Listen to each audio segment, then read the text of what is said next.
दूसरों को अट्रैक्ट करना चाहते हो, अपने बिजनेस की सेल्स को बढ़ाना चाहते हो, सेल्स को बूस्ट देना चाहते हो, नए कस्टमर्स बनाना चाहते हो, जहां पर जॉब करते हो वहां पर दूसरे लोगों की नजर में अपनी वैल्यू बढ़ाना चाहते हो, तो ये book influence the psychology of persuasion आपकी बहुत हेल्प करेगी। और आज की वीडियो इसी बुक की समरी है। आइए शुरू करते हैं आज की वीडियो को।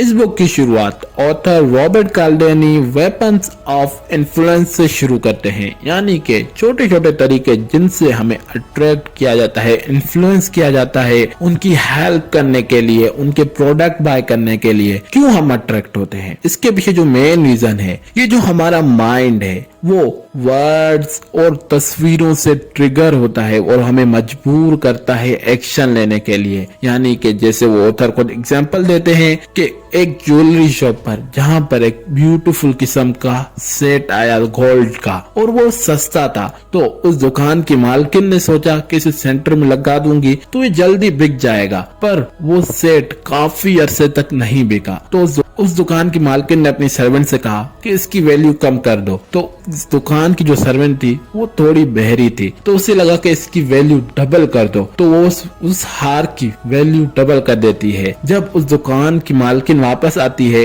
वो पूछती है कि वो हार क्या बिक गया, तो वो कहती है हाँ, कितने में बेचा, कि उसने बोला कि डबल। तब उस दुकान की मालकिन को पता चलता है कि क्यों वो हार नहीं बिक रहा था। उसके पीछे जो मेन रीजन था, लोगों को लग रहा था कि ये सस्ती चीज है, लो क्वालिटी की होगी, इससे जल्दी खराब हो जाएगी, इसलिए लोग नहीं खरीदे थे। पर जैसे ही उस हार की वैल्यू बढ़ाई गई, उसके रेट में इजाफा किया गया, तो वह हार उसी वक्त बिक गया। इस क्यों बिका? क्योंकि हमारा माइंड कहेगा कि महंगी है, बहुत अच्छी होगी, मैं दूसरों को जलाऊंगी। ये सेंटेंसेस हमारे माइंड में आते हैं जब हम कोई ब्यूटीफुल और महंगी चीज देखते हैं और दूसरों को कहेंगे कि मैंने ये हार इतने का लिया था। इस वजह से हमारा माइंड ट्रिगर होकर वो चीज हमें बाय करने पर मजबूर करेगा। इसी लेसन के एंड में ऑथर हमें एक लेटर पढ़वाते हैं, जिस लेटर की शुरुआत यूं होती है। मेरे प्यारे मॉम डैड, उम्मीद है आप खैरियत से होंगे, मैं भी खैरियत से हूँ। कुछ महीने पहले हमारी हॉस्टल में आग लगी थी, जिसकी वजह से मैंने खिड़की से जंप मारा तो मेरी पीठ में फ्रैक्चर हो गया। अब सब कुछ अच्छा है, पर जब मैंने जंप लगाया तो वहां पर नीचे एक लड़का खड़ा था, जिसने मुझे जल्दी से उठाया, हॉस्पिटल लेकर गया, मेरी टेक केयर की। जितने दिन मैं हॉस्पिटल में थी उसने मेरा ख्याल रखा। अब मैं उसके साथ रहती हूँ, वो मुझे पसंद आने लग गया है। और आपको मैं गुड न्यूज दूं कि आप नाना नानी बनने वाले हैं, सब कुछ ठीक है। और आपको एक बैड न्यूज दूं कि मैं फिजिक्स और केमिस्ट्री के पेपर में फेल हो गई हूँ। और आपको एक बात बता दूं, और ऊपर जितनी भी चीजें हुई, यानी कि हॉस्टल में आग लगना, मेरा जंप लगाना, वो लड़का, हॉस्पिटल, ये तमाम चीजें झूठ थी। जो सच बात है वो ये कि मैं फिजिक्स और केमिस्ट्री के पेपर में फेल हो गई हूँ। इस लेटर पे थोड़ा गौर करें तो उस लड़की ने किस तरह अपने पेरेंट्स को इन्फ्लुएंस किया, उनकी साइकोलॉजी के साथ खेलकर अपने रिजल्ट के बारे में बताया। अगर वो डायरेक्ट अपने रिजल्ट के बारे में बताती तो वो क्या होता, उसे सख्त डांट पड़ती, उसे कहते कि तुम वापस आ जा, तुम्हारे पर जो पैसे खर्च किए वो क्या फ्री के थे, ये सेंटेंस बोले जाते। पर जब उसने ये वे अख्तियार किया तो उसके पेरेंट्स क्या बोलेंगे, फेल हो गई है ना, चलो फिर से पेपर दे देगी। क्यों? क्योंकि उन्हें पहले बहुत बड़ा धचका लगा था, जो उन्हें पहले बातें पता चल गई। आए बढ़ते हैं दूसरे चैप्टर की तरफ, द लॉ ऑफ रेसिप्रोकेशन। ये लॉ क्या है? ये जो लॉ है इसकी जो सिंपल मीनिंग है वो ये कि किसी से लेने से पहले उसे दो। ये जो लॉ है इसे हम यूज करें ना करें, पर बहुत सारे शॉपिंग सेंटर, बहुत बड़ी ब्रांड्स इसे यूज करती हैं। आपने अक्सर देखा होगा, हमें बहुत सारी जगहों पर फ्री में चीजें दी जाती हैं कि आप ये चीज लें, इस पर ये फ्री है। इससे क्या होता है, हमारे माइंड पर असर पड़ता है। बहुत सारी ब्रांड्स ये ऑफर निकालती हैं, by one get one free. इससे क्या होता है, आपने कभी सोचा? हम क्यों सोचेंगे? नहीं सोचा तो मैं आपको बताता हूँ इससे क्या होता है। जब हम पहली बार वो प्रोडक्ट लेते हैं, उसे यूज कर लेते हैं, तो फिर अगले महीने जब वो प्रोडक्ट खत्म हो जाता है तो हमारे माइंड में जो पहला नाम आता है उस प्रोडक्ट के लिए, वो वही नाम आता है जिससे हमें कोई गिफ्ट मिला था। हम वापस वही प्रोडक्ट खरीदते हैं। इससे बड़ी बड़ी ब्रांड्स, कंपनियां अपना प्रॉफिट डबल करती हैं। अब मैं आपको एक सिंपल एग्जांपल देता हूं जो मिडिल क्लास में होता है। अब जो सेल्स लगती हैं 90% ऑफ, 70% ऑफ, 50% ऑफ, हम वहां पर जाते हैं कि या नहीं जाते? हम जाते हैं। वहां पर क्या होता है, हम वहां से चीजें खरीद लेते हैं। अब क्या हम दोबारा वहां पर जाते हैं, सेल लगी हो ना लगी हो? हम जाते हैं। क्यों जाते हैं? हमें लगता है कि शायद दोबारा सेल लगी हो, कोई अच्छा और सस्ता प्रोडक्ट मिल जाए। हम जब वहां पर दोबारा जाते हैं, वहां से हम महंगी महंगी चीजें भी खरीद लेते हैं। क्यों? क्योंकि जब हम वहां पर जाते हैं तो हमारी माइंड के अंदर वो खूबसूरत खूबसूरत ड्रेसेस ट्रिगर करती हैं कि हमें इसे बाय करना चाहिए। हमारे मन के अंदर ख्वाहिश पैदा होनी चाहिए थी कि इस ब्यूटीफुल ड्रेस का हकदार सिर्फ मैं ही हूँ, ये ब्यूटीफुल वॉच मेरे हाथ में अच्छी लगेगी। इस वजह से वो जो सेल्स लगती हैं वो एक अपना बिजनेस डबल करने के लिए वो लगाते हैं कि ये लोग वापस सेल की लालच में आएंगे और वो वापस खाली हाथ नहीं जाएंगे, कुछ ना कुछ जरूर खरीद कर जाएंगे।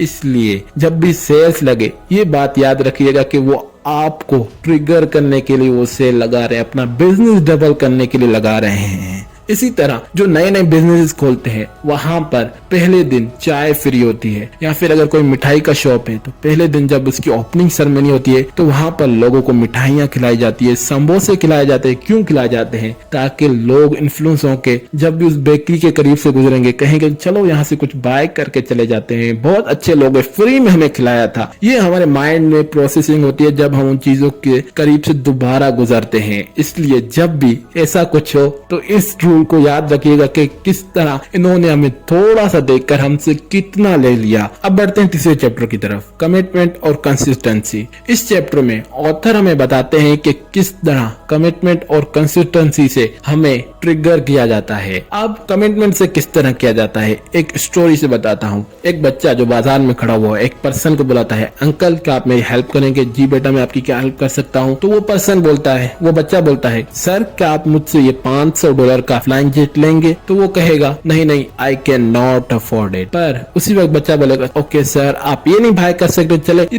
$10 की मेरी टिकट बाय कर ले जो जिससे मेरी कुछ हेल्प हो जाएगी। तो क्या वो पर्सन बाय करेगा? यस वो बाय करेगा। क्यों? क्योंकि उससे पहले कमिटमेंट ली। वो कहेगा कि चलो मेरी जान छूट रही है और उसकी भी हेल्प हो रही है, बड़ी चीज खरीदने के बजाय $10 में मेरा मामला सेट हो रहा है, तो वो उस चीज को खरीद लेगा। इसी तरह जो कंसिस्टेंसी है वो किस तरह हमें ट्रिगर करती है। आपने अक्सर टीवी में सेम एड 100 बार देखे होंगे, दिन में वो 100 बार एड चलते हैं। क्यों वो 100 बार चलते हैं? कभी आपने सोचा? नहीं हम नहीं सोचेंगे, चलो मैं बता देता हूँ कि क्यों वो चलते हैं। वो जो एड्स चलते हैं इससे क्या होता है, हम मिडिल क्लास अपना ज्यादातर टाइम टीवी पर बैठे होते हैं, ड्रामास देखते हैं, मूवी देखते हैं, क्रिकेट देखते हैं। तो उसके ब्रेक्स में जो एड्स चलते हैं इससे होता क्या है, जब वो बार बार हमारे आंखों के सामने आते हैं तो हमारे माइंड में उनके लिए पॉजिटिव इमेजेस बनना शुरू हो जाती है कि इससे मैं भी ट्राई करूंगा। जब हम बाजार में जाते हैं प्रोडक्ट देखते हैं उस टाइप का कोई, तो हमारी जो सबसे पहली चॉइस होगी वो जो प्रोडक्ट हमारी टीवी में नजर आ रहा होगा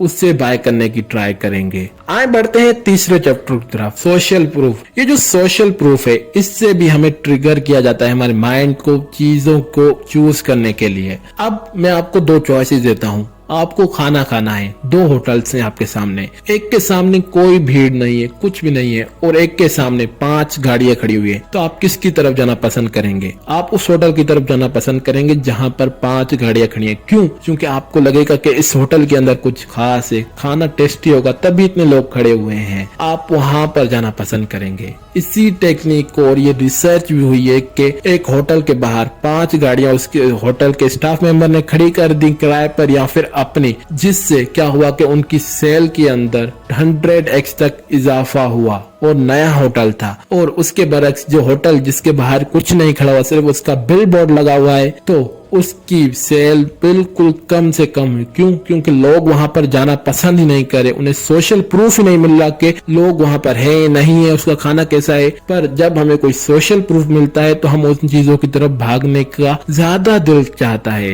ये इसी तरह हमारी लाइफ में बहुत बार ऐसा होता है कि जहां पर हमें सोशल प्रूफ मिलता है, जहां पर लोगों की भीड़ होती है, तो हम भी उस भीड़ भीड़ की तरफ भागना चला जाते हैं, चाहे वो प्रोडक्ट सस्ता हो, जो भी हो, हम वो प्रोडक्ट बाय कर लेते हैं। इसलिए इस टेक्निक का भी ख्याल रखें कि सोशल प्रूफ के चक्कर में महंगी चीजें नहीं खरीदिएगा। आए बढ़ते हैं चौथे लेसन की तरफ। जो हमारा चौथा लेसन है वो है अथॉरिटी। अब किस तरह हमें अथॉरिटी के जरिए अट्रैक्ट किया जाता है, हमारे माइंड को ट्रिगर किया जाता है। आपसे मैं सवाल पूछता हूँ, आपके मुल्क का पीएम या फिर आपके स्टेट का सीएम आपको बोले कि आपको ये एक्शन लेना है तो क्या आप लेंगे? तो क्या आप ये एक्शन लेंगे? तो आप 100% लेंगे। क्यों लेंगे? क्योंकि आपके माइंड के अंदर जो पहला थॉट आएगा वो ये होगा कि वो हमारे फायदे के लिए कोई कुछ कह रहे हैं, अगर हम उनके खिलाफ जाएंगे शायद हमें कोई नुकसान हो जाए, ये हमारे माइंड में आएगा। और आपको मैं एक रियल एग्जांपल भी देता हूँ। जब इलॉन मस्क ने कहा कि हम डॉज कॉइन को बिटकॉइन से बड़ा बनाएंगे, तो कितने लोगों ने डॉज कॉइन में इन्वेस्ट किया था? लाखों लोगों ने इन्वेस्ट किया था।